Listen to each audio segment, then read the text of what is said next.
Going green isn't just an opportunity for large corporations to save our planet. One North Carolina company is making it possible for even small businesses.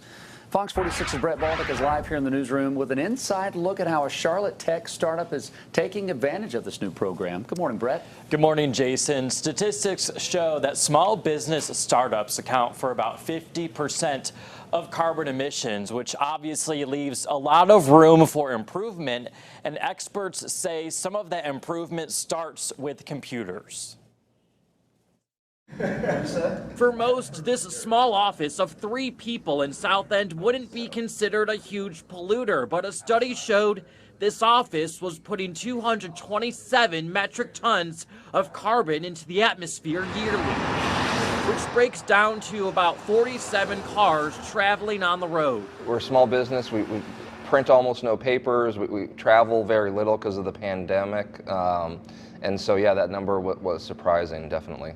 That number came from Raleigh-based Green Places to Work, which offers all businesses a carbon footprint calculator free of charge. Part of what we do is we try to bring the strategies that big businesses can implement and oftentimes are paying for to understand, and we're trying to bring those down into bite-sized chunks that small and mid-sized businesses can do. For most offices, management doesn't have to look very far for ways to cut carbon emissions. Most problems start with what are called vampire loads. When your computer is just plugged in, or anything is plugged in the wall, there's a little bit of energy loss.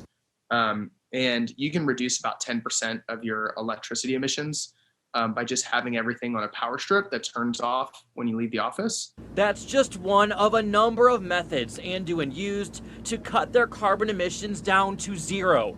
The year-old tech startup builds software for accounting firms to operate more efficiently. The work here is full circle, as CEO Justin Adams also wanted to work efficiently by going green. And it's important, I think for the folks that work on the team, right, as they want to feel part of something larger and feel good about, helping the environment and helping future generations. Now, if you want to see how your office is impacting the environment and carbon emissions, we've placed a link to the free carbon emissions calculator over on our website at fox46.com. Just click on this story that will be right on the main page. Jason, back to you. Kind of curious where our station sits on that. Something I am curious about is why would people, workers in offices, I guess, why would they care about the carbon footprint other than just saving our environment? Yeah, other than that, saving the environment, the thing they said there, the 10% electric savings. So if your company is saving 10% in electric, hopefully they would use that leftover money for something for employees, maybe a little bit of a bonus or an increase in pay. So if your company is saving money, hopefully it comes back to you and